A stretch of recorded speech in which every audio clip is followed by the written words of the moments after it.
Muy buen día, jóvenes. Acá nuevamente el profe Edu. Y vamos a continuar con nuestra clase de bioelementos y biomoléculas.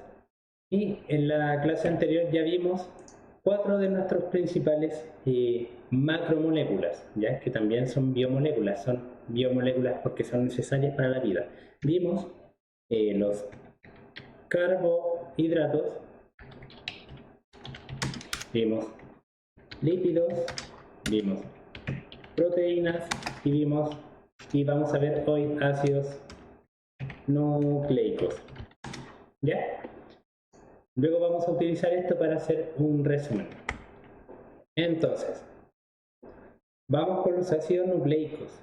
Y los ácidos nucleicos son la base fundamental para nuestro ADN. Los ácidos nucleicos son como los legos que nosotros vamos a unir para formar estas hebras. Cada segmento que está unido a un color, este segmento unido a celeste, este otro unido a un amarillo, otro celeste, otro amarillo y así, es un lego que es un nucleótido, ¿ya? Y estos se unen entre sí dentro de una misma hebra mediante un enlace fosfodiéster que ya vamos a ver más adelante cómo se realiza y se reúnen con la hebra paralela o la antiparalela mediante un enlace de puentes de hidrógeno. ¿Ya? Y la vital función del ADN como el ARN va en contener y transmitir la información genética. El ADN va a tener toda la información que va a dar lugar a la formación y función de este ser vivo. Por ejemplo, supongamos que tenemos un edificio. Supongamos que cada ladrillo del edificio contiene el manual o el plano de construcción de el plano de construcción del edificio. Cada ladrillo tiene la información para poder construir el edificio completo. ¿Ya? Vamos a ver que dentro de nuestras células, cada una de nuestras células tiene un núcleo con ADN, con información genética, que va a tener la información para construir todo el organismo. ¿Ya? Pero solamente va a usar algunas partes para producir distintas estructuras para su funcionamiento. Entonces, estos ácidos nucleicos están compuestos por carbono, hidrógeno, oxígeno, nitrógeno y fósforo. Ya vamos a ver cómo se relacionan estos. Entonces, nuestros nucleótidos tienen tres estructuras principales. Uno es una pentosa, que es un anillo de carbohidratos, ¿ya? Es un anillo de carbonos hidratados. Y el otro elemento es un grupo fosfato, que es un fósforo unido a oxígenos. Y el otro es una base nitrogenada, ¿ya? Que puede tener dos anillos como vemos acá o como un anillo. Entonces lo vamos a ver. Lo vamos a ver después de este anuncio y después de este siguiente anuncio. Oh, debería haber hecho esto antes. Ah, no, pero lo tenía antes. Acá está. Muy bien. Entonces, tenemos nuestros nucleótidos. Acá vemos que estos contienen lo mismo. Acá tenemos un nucleótido de ADN y acá tenemos un nucleótido de ARN. Enseguida vamos a ver la diferencia entre cada uno de estos. Y estos contienen básicamente las mismas estructuras, que van a ser un grupo fosfato, que es un fósforo unido a oxígenos, una pentosa, que es un anillo de carbohidratos, un anillo de carbonos hidratados, y que es un azúcar. El término enosa se refiere el término pent se refiere a 5, el término osa se refiere a azúcar. Ya es un anillo de carbohidratos o un anillo de azúcar. Y acá la gran diferencia que hay entre el ARN o RNA, como por sus siglas en inglés, y el ADN o DNA, también por sus siglas en inglés, es este carbono. Este carbono que acá está unido a oxígeno e hidrógeno, y acá en la molécula de ADN está unido solamente a hidrógeno. Por eso, a esta pentosa, que es un anillo de 5 carbonos, se le llama ribosa, y a este que le falta el oxígeno, se le llama desoxirribosa. Esta es una de las tres diferencias principales del ADN y el ARN. Y ambas están unidas a una base nitrogenada. Esta base nitrogenada, como les mencioné, es un anillo, en este caso de carbonos unidos a nitrógeno. Eso le da el nombre de nitrogenado. Y esta puede ser de un anillo como de dos anillos. Las bases nitrogenadas pueden variar y es esto lo que nos da las distintas estructuras, como por ejemplo, como veíamos en la imagen, estas bases nitrogenadas pueden ser diferentes y acá cada uno de este color diferente es una base nitrogenada diferente que está unida entre sí formando esta hebra.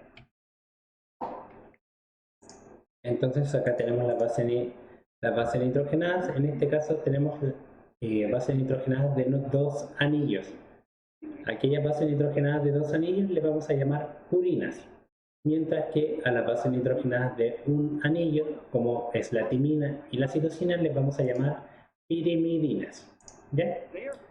Estas, acá tenemos adenina, timina, citosina y guanina.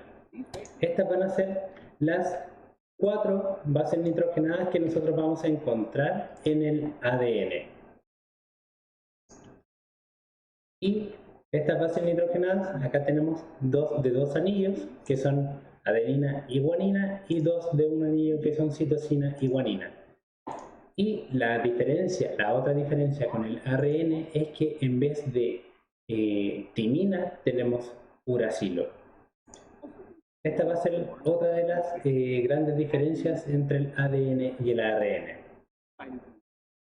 Entonces tenemos en el ARN adenina, uracilo, citosina y guanina. Y al igual que en el ADN tenemos dos pirimidinas que van a ser, en el caso del ADN, timina y citosina, y en el caso del ARN vamos a tener dos pirimidinas que van a ser uracilo y citosina. ¿Ya? Estas se van a unir entre sí, entre la molécula de enfrente. Adenina siempre se va a unir con timina, ¿ya? En el ADN. Y citosina siempre se va a unir con guanina. Adenina y timina se van a unir mediante un doble enlace y citosina y guanina se van a unir por un triple enlace. Y estas dos, adenina y guanina, van a ser purinas, es decir, dos anillos, y timina y citosina timina y citosina van a ser pirimidinas que contienen un anillo. No sé por qué le puse anillo, pero es anillo. ¿Ya? Y estas se van a unir con la molécula de enfrente. Vamos a ver si es que en el video aparece más adelante. Acá nosotros vemos nuestra hebra y cómo se va formando. Acá algo importante que podemos mencionar es que acá la palabra S se refiere a azúcar, por si acaso. La pentosa, que es un azúcar, el grupo fosfato y la base nitrogenada. ¿Y cómo se van a unir? Tenemos esta base nitrogenada que va a ser el punto de conteo. Desde aquí vamos a comenzar a contar. ¿Y cómo se unen? Se unen con el primer carbono, segundo carbono y tercer carbono. El grupo fosfato se va a unir al tercer carbono, ¿ya? Y este grupo fosfato a la vez va a estar enlazado con el quinto carbono. Esto quiere decir que tenemos, enfoquémonos en esta base nitrogenada que está abajo. Lo voy a retroceder un poquito para que... Acá tenemos esta base nitrogenada que está abajo, ¿ya? En este caso puede ser adenina o guanina, ¿ya? ¿Por qué? Porque es una base nitrogenada de doble anillo, es una purina, y de las purinas tenemos adenina y guanina. Y tenemos este anillo de 5 carbonos. Y ¿dónde comenzamos a enumerar los carbonos? Los comenzamos a enumerar desde acá, desde la base nitrogenada. Entonces tenemos un anillo, un carbono, dos carbonos, tres carbonos, cuatro carbonos y 5 carbonos para acá. Entonces, yo cuando tengo en el quinto carbono, 1, 2, 3, 4, 5, este carbono va a estar unido al grupo fosfato. Y este grupo fosfato se va a unir al tercer carbono del siguiente nucleótido. Y se va a unir al tercer carbono, 1, 2, 3, de esta forma. De esta forma el nucleótido se va a ir polimerizando, el nucleótido se va a ir aumentando en sí la hebra en su longitud para formar una hebra más grande. En este caso, nosotros vamos a ver más adelante que tenemos acá dos hebras. Acá hay una hebra y acá hay otra hebra que van de manera paralela, o después vamos a ver que en realidad es antiparalela. Y acá tenemos una hebra. Entonces, acá tenemos la tercera gran diferencia entre el ADN y el ARN. Es que el ADN casi siempre lo vamos a encontrar como una doble hebra. Casi siempre lo vamos a encontrar con una hebra en contacto con la siguiente. Y nuevamente casi siempre lo vamos a encontrar con estos puentes de hidrógeno que van a contactar las bases nitrogenadas entre sí, mientras que el ARN habitualmente está solito. Y acá vamos a ver cómo se contactan estas hebras. Acá nosotros podemos ver que tenemos una purina y una pirimidina. Y acá vemos los dos enlaces. Acá hay dos enlaces y acá hay tres. En este caso, como purina, acá puede ser, por ejemplo, adenina o guanina, y esta podría ser respectivamente citosina o timina. ¿Por qué no puede ser uracilo en este caso? Porque estamos hablando de una doble hebra, estamos hablando de ADN.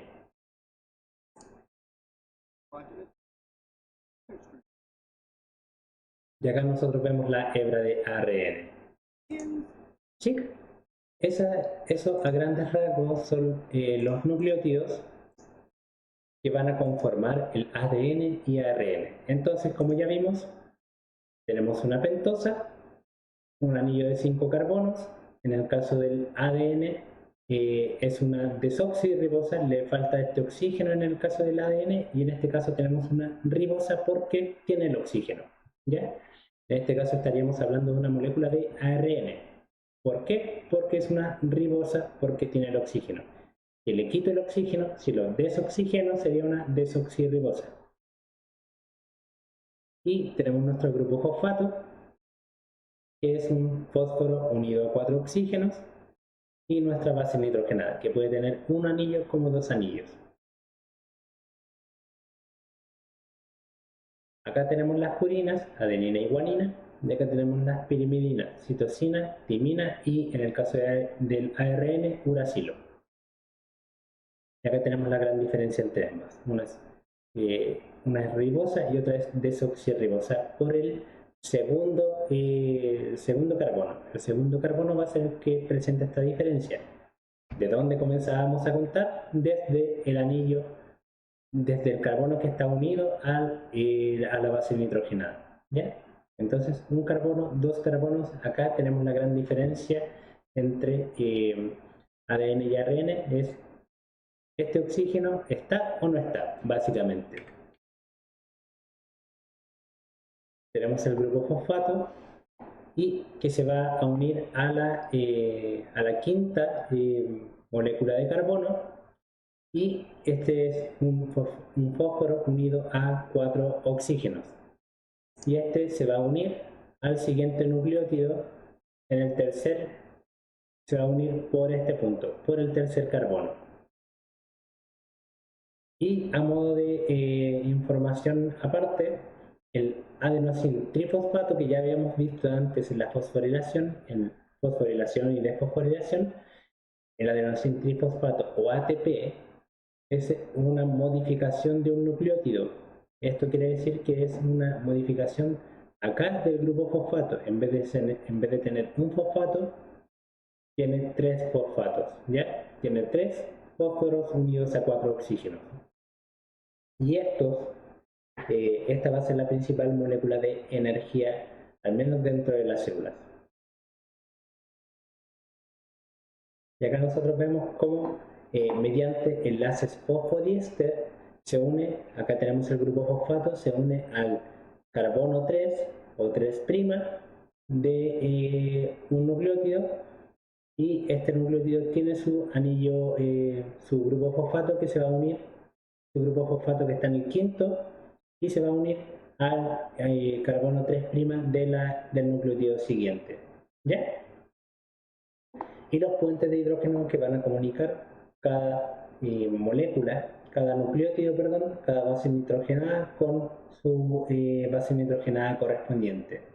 Adenina con timina en caso de ser ADN, adenina con uracilo en el caso de ser ARN. ¿Ya? Y citosina siempre con guanina, inseparables. Además, otra razón que nos puede decir que son casi inseparables, que siempre van a estar juntas, es que tienen un triple enlace, a modo de mnemotecnia.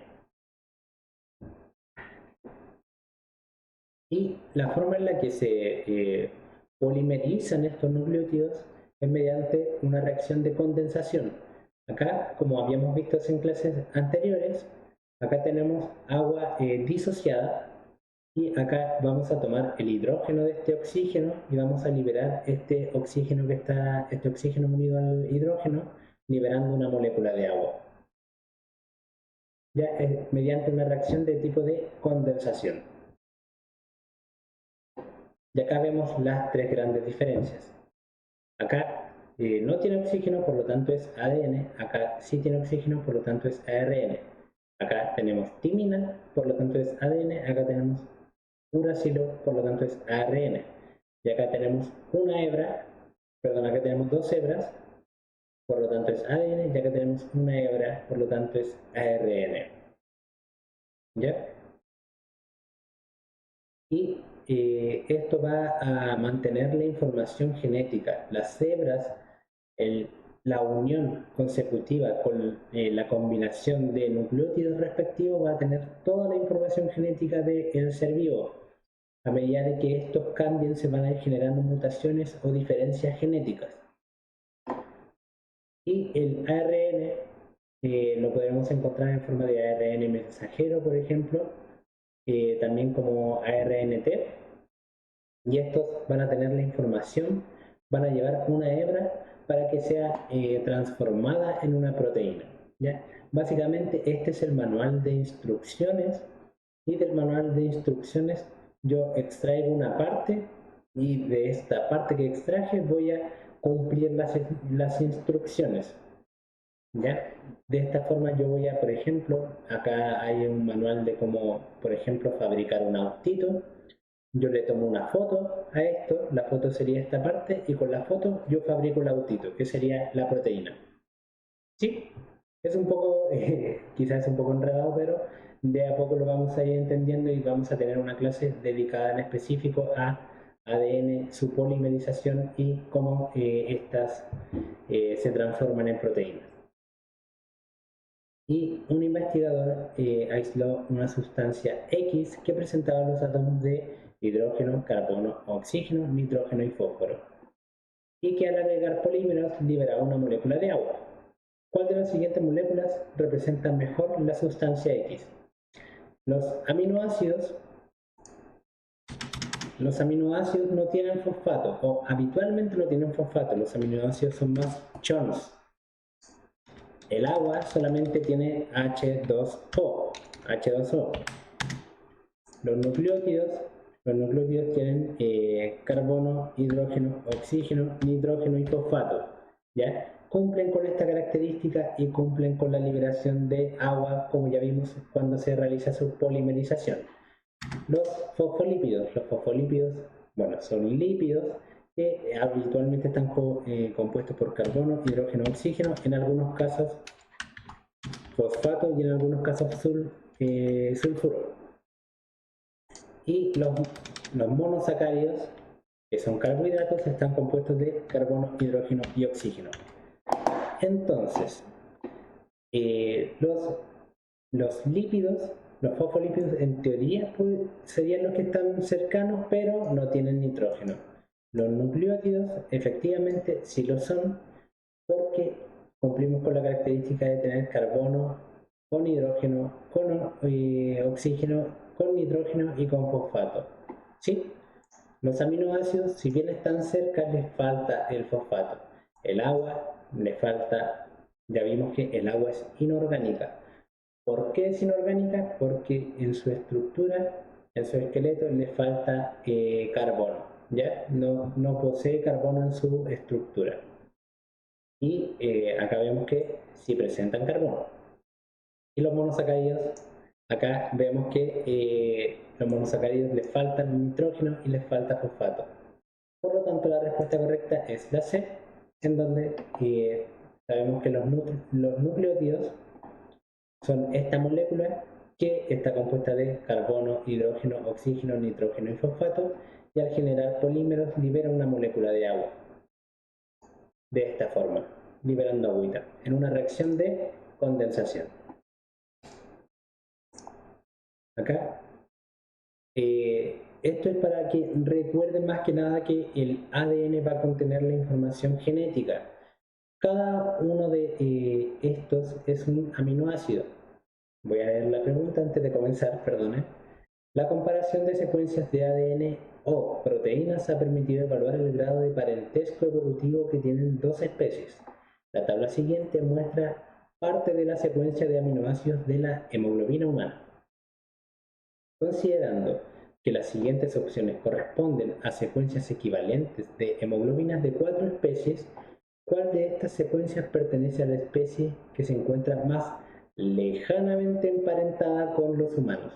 Acá, ¿qué es importante? Uno, que esta molécula, tenemos la molécula base que es la de la hemoglobina humana.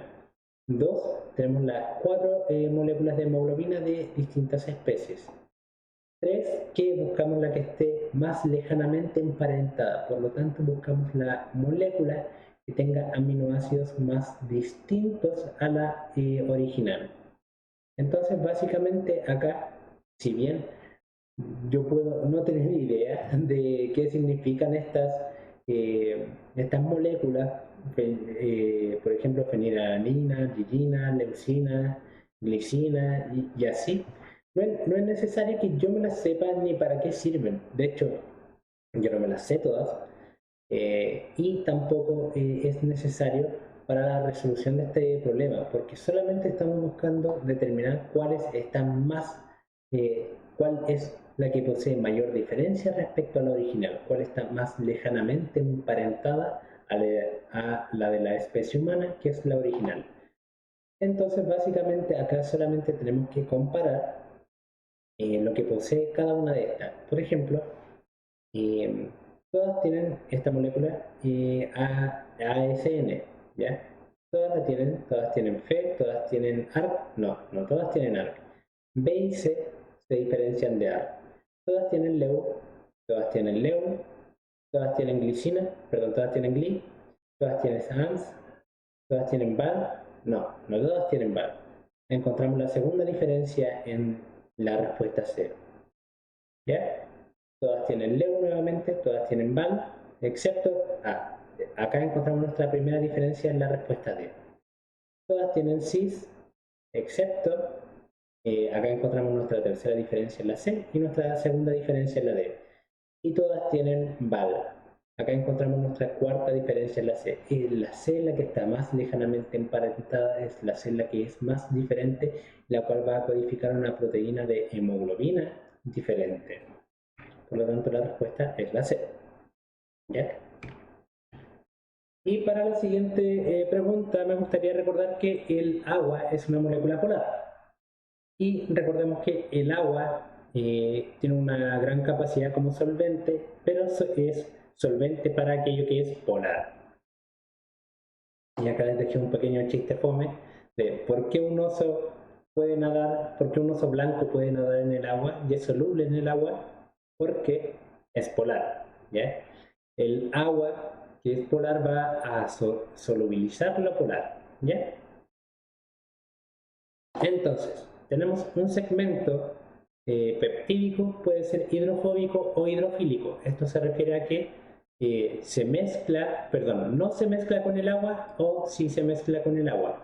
Fóbico de que se aleja, fílico de que le gusta. Entonces tenemos un segmento que puede ser hidrofóbico, que no le gusta el agua, y un segmento hidrofílico que sí le gusta el agua. Y esto va a depender de su polaridad. A mayor grado de polaridad, menor es su carácter hidrofóbico. Como vimos en la clase anterior, teníamos nuestra molécula de agua. Ahí les spoileé la respuesta, pero vamos a ver si es que tenemos nuestra clase anterior a mano para que vean nuestra molécula de agua. Acá está. Entonces, como vimos en nuestra clase anterior,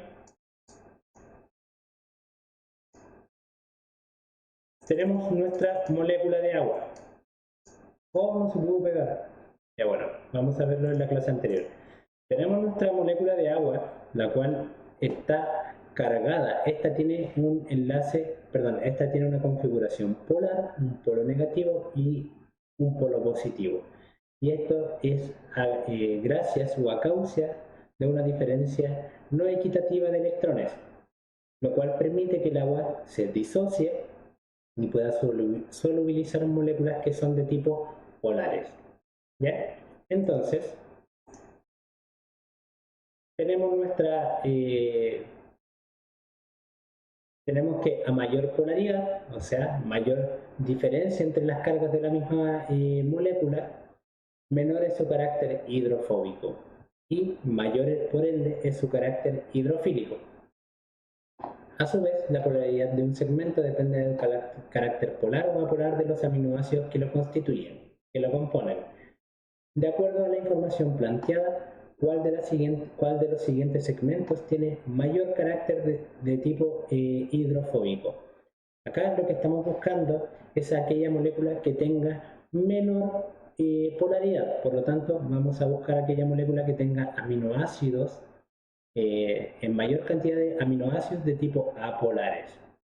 Entonces, acá yo me pierdo un poco, así que lo voy a ir anotando. Voy a borrar esto. Bueno, ya vieron la respuesta, pero lo importante es cómo solucionar esto. Entonces, ahora no lo puedo, lo voy a escribir por acá. Denme un segundo. Perfecto. Entonces, tenemos nuestra primera molécula que está compuesta de alanina. Alanina es apolar. ¿Ya? Tenemos apolar. Está compuesta de aspartato, que es de tipo polar. Está compuesta de glutamato, que es de tipo polar. Y está compuesta de otro aspartato, que también es de tipo polar. ¿Ya? Entonces la A es más polar. Y acá lo que estamos buscando es cuál de los siguientes segmentos tiene un mayor carácter hidrofóbico. Estamos buscando aquella que sea más apolar. ¿Ya? Entonces, tenemos la B. La B está compuesta de alanina. Alanina es apolar. Está compuesta de valina. Valina que es apolar. Está compuesta de otra valina que también es apolar. Está compuesta de glutamato que es polar. Tenemos la C, que está compuesta de glutamato, que es polar. Está compuesta de aspartato, que es polar. Está compuesta de otro glutamato que es polar y una alanina que es de tipo apolar. Luego tenemos la D, que está compuesta de aspartato, que es polar, alanina, que es apolar, valina, que es apolar, y glutamato, que es polar. Y luego tenemos la D, que es alanina, apolar, aspartato, polar, glutamato, polar y otro glutamato, polar. ¿Ya? Entonces, lo que estamos buscando es aquella molécula que tenga mayor cantidad de aminoácidos de tipo apolar. En este caso es la B, es la que está compuesta de mayor cantidad de aminoácidos apolares. ¿Sí?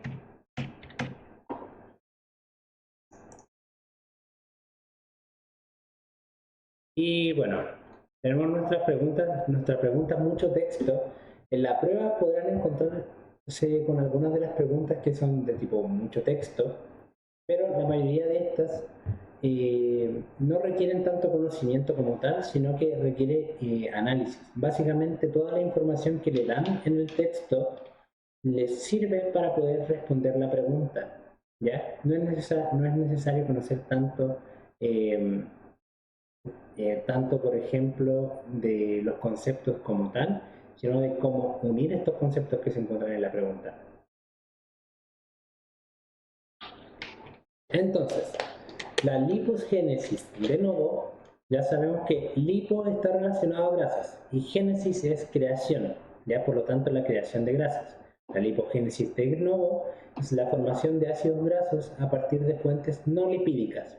¿Ya? Esto es, por ejemplo, yo como muchos azúcares y de los azúcares tiendo a formar grasas. Eso se puede realizar y se realiza habitualmente. Este mecanismo se utiliza para el almacenamiento a largo plazo de carbohidratos convirtiéndolos en ácidos grasos, que luego se almacenan como triglicéridos en el tejido adiposo. Durante mucho tiempo los científicos han discutido hasta qué punto se puede, mediante la dieta, inducir a la lipogénesis de novo en humanos. Para evaluarlo, un estudio analizó el caso de 9 adolescentes cameruneses sometidos a un ritual tradicional conocido como el Guruvara, en el que se busca engordarlos mediante una dieta de 7.000 kilocalorías diarias por 10 días, de las cuales 70 corresponden a carbohidratos. En el estudio se encontró que los jóvenes aumentaron en promedio 17 kilogramos de peso, de los cuales 64 a 75% correspondían a grasas, pese a consumir solo 4 kilogramos de esto en su dieta. Entonces, básicamente, yo consumí 17 kilogramos de azúcares y grasas, de los cuales 4 kilogramos eran grasas y los otros 13 eran azúcares. ¿Ya? Entonces, considerando los objetivos y los resultados del estudio, ¿cuál de las siguientes es una conclusión correcta? A. En los humanos, las grasas almacenadas en el tejido adiposo provienen fundamentalmente de la dieta y no de la lipogénesis de novo. Esto es incorrecto, no podemos llegar a esa conclusión con este estudio, ya que tendríamos que ver cómo se forman cómo se llenan estas células adiposas de triglicéridos y llegar a determinar que son solamente provenientes de la dieta, si bien acá la lipogénesis de nuevo sí está involucrada. Por lo tanto, acá en el mismo estudio podemos decir que, por ejemplo, aunque yo consuma carbohidratos, estos carbohidratos los voy a poder convertir en lípidos mediante la lipogénesis de nuevo. Por lo tanto, acá se refuta, en el mismo texto se refutará. ¿Ya? B. Las dietas altas en grasas producen un aumento de masa corporal, fundamentalmente en forma de grasa. Si bien esto puede tener razón, la dieta alta en grasa produce un aumento de masa corporal fundamentalmente en grasa, no es esto lo que se buscaba, no es esto lo que se buscaba en el estudio, ya que esta no fue una dieta alta en grasa, fue una dieta alta en carbohidratos, ya que en menor medida era grasa, era 14 kilogramos de grasa y 13 de carbohidratos, ¿ya? Haciendo la resta de 17 menos 4. Menos de un 50% de las grasas acumuladas en el tejido adiposo del ser humano provienen de la ingesta de lípidos. El resto se sintetiza a partir de los carbohidratos. Acá nosotros vemos que es más de un 50% de las grasas de estas personas que se sintetizaron a partir de los carbohidratos. ¿Ya? Pero sin embargo, en este caso, es un evento en particular. Acá estamos hablando de menos de un 50% de las grasas acumuladas en el tejido adiposo del ser humano provienen de la ingesta de lípidos. Acá estamos hablando de un evento en particular en donde hay un alto consumo de carbohidratos para poder almacenarlos en el futuro. Entonces, no podremos llegar a esta conclusión porque estamos acá en una situación excepcional. Las personas normalmente no consumen 7.000 kilocalorías, ¿ya? Y por lo tanto no podríamos llegar a este resultado, tendríamos que tener a las personas en una condición normal, consumiendo las calorías normales y viendo de dónde provienen los lípidos, de dónde provienen, de qué tanto encontramos en la dieta que se va a destinar hacia los lípidos o hacia el tejido adiposo. ¿Ya? Y la D, bajo condiciones excepcionales de alta ingesta de carbohidratos se puede inducir una significativa lipogénesis de nuevo en humanos. ¿Es esto efectivamente a lo que se llegó durante el estudio? Con una alta ingesta de carbohidratos se llegó a un alto porcentaje de grasas, ¿ya? Y en humanos los carbohidratos se almacenan fundamentalmente como glicógeno y no como grasas. Si bien hay carbohidratos que se almacenan como glicógeno en el músculo y en el hígado, acá en el estudio lo que buscaba no era esto, el estudio lo que buscaba no era estudiar el glicógeno, sino el almacenamiento de las grasas, ¿ya? Así que, a grandes rasgos, la A queda descartada porque acá vemos que en el estudio tenemos una alta cantidad de carbohidratos en una situación excepcional, ¿ya? La B queda refutada porque las dietas altas en grasas producen un aumento de